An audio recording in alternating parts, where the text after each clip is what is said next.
వాక్యాలతో తాండవం ఆడడము మా శ్రీనివాసు మాటల్లో వినడం ఇది రెండవసారి. నిజామాబాద్లో అట్లానే విజృంభించినాడు, ఇక్కడ కూడా అట్లానే విజృంభించినాడు. చాలా చెప్పాలనేటువంటి కుతూహలం. శాస్త్రి గారి యొక్క స్మరణనే ముఖ్య ఉద్దేశముగా పెట్టుకొని ఈ కార్యక్రమాలను కొనసాగిస్తున్న తరుణంలో నిన్నటి రోజున రామాజీపేట నరసన్న గారు ఫోన్ చేసినారు. ఇట్లా కార్యక్రమం ఉన్నది కాక మీరు రావాలి అని అంటే ఒక 5 నిమిషాలు శాస్త్రి గారికి సంబంధించిన స్మరణను గురించి చెప్పినారు. వారు వచ్చేందుకు అనుకూలం లేదు, కానీ ఎంత చక్కని కార్యక్రమం ఇది. ఎందుకో తెలుసునా, మీరంతా చిన్నపిల్లలుగా ఉన్నప్పుడు విద్యార్థులుగా చేరినారు. మీకు శాస్త్రి గారిని చూస్తే భయం ఉండేది, కానీ మా పైన శాస్త్రి గారికి వాత్సల్యం ఉండేది అని చెప్పినారు. అయితే సంస్కృతాన్ని శాస్త్రాన్ని మేము ఏమాత్రము చదువుకోలేదు. నరసన్న గారు చెప్పినటువంటి మాటలు, సంస్కృతాన్ని శాస్త్రాన్ని మేము ఏమాత్రము తెలుసుకోలేదు, కానీ ఒక శ్లోకాన్ని ఉట్టంకించి వారు చెప్పిన మాట ఏమిటి అని అంటే, నిరస్త పాదపేదేశే ఏరండోపి ద్రుమాయతే. ఏ వృక్షాలు లేని సమయంలో ఓ తుమ్మ చెట్టే కల్పవృక్షముగా భావించడం జరుగుతుంది అన్నట్టుగా మేమంతా కూడా శాస్త్రాధ్యయనం చేయకుండా, సంస్కృత పరిజ్ఞానం లేకుండా పండితులుగా చలామణి అయినాము అనంటే ఎందుకో తెలుసునా, ఎట్లానో తెలుసునా మహేశ్వర అని ఒక విషయం చెప్పినారు. చుంచనకోటకో రామాజీపేటకో ఎక్కడికైనా వారు వెళ్ళినప్పుడు వారితో పాటు మేమంతా కూడా సేవ చేయడం కోసమే వెళ్ళి ప్రవచనాలు అయిన తర్వాత విశ్రాంతి సమయంలో కాళ్ళొత్తుతూ కూర్చునేవాళ్ళం.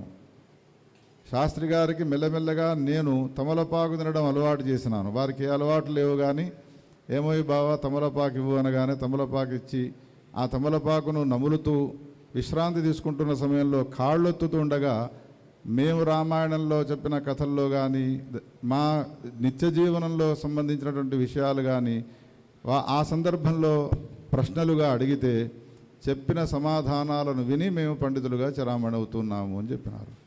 అంతటి పాండితీ ప్రకర్ష, అంతటి వాత్సల్యమూర్తి వారు. అటువంటి వాత్సల్యమూర్తి అయినటువంటి మా శాస్త్రి గారి యొక్క స్మరణతో కూడుకున్న ఈ కార్యక్రమానికి మా లకడారం చంద్రమౌళి శర్మ వచ్చినాడు. 2 మాటలు వాడు 2 నిమిషాలు.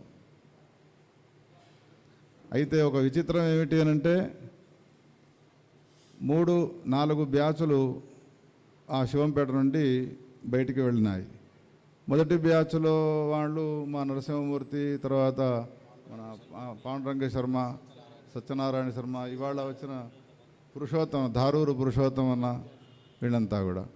2వ బ్యాచ్లో మేము, అంటే వేణుగోపాల శర్మ, నేను, తర్వాత మా రామశర్మ, ఆంజనేయ శర్మ, పశుపతి శర్మ.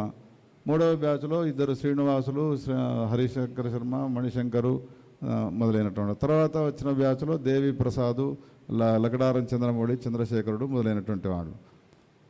మా భాగ్యం ఏమిటి అంటే మా శాస్త్రి గారు సంకల్పించి వేద పాఠశాలను పెట్టగానే ప్రాతస్మరణీయులు పూర్వాశ్రమంలో మాణిక్య సోమయాజుల వారు వారికి సంపూర్ణమైనటువంటి సహకారాన్ని ఇచ్చి వేద పాఠాన్ని చెప్పి ఒక పుత్రవాత్సల్యంతో మమ్మలను చూసుకున్నారు.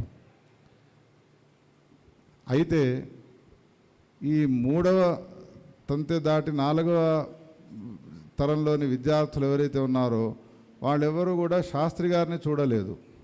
శాస్త్రి గారి యొక్క పరిచయమే లేదు వారికి.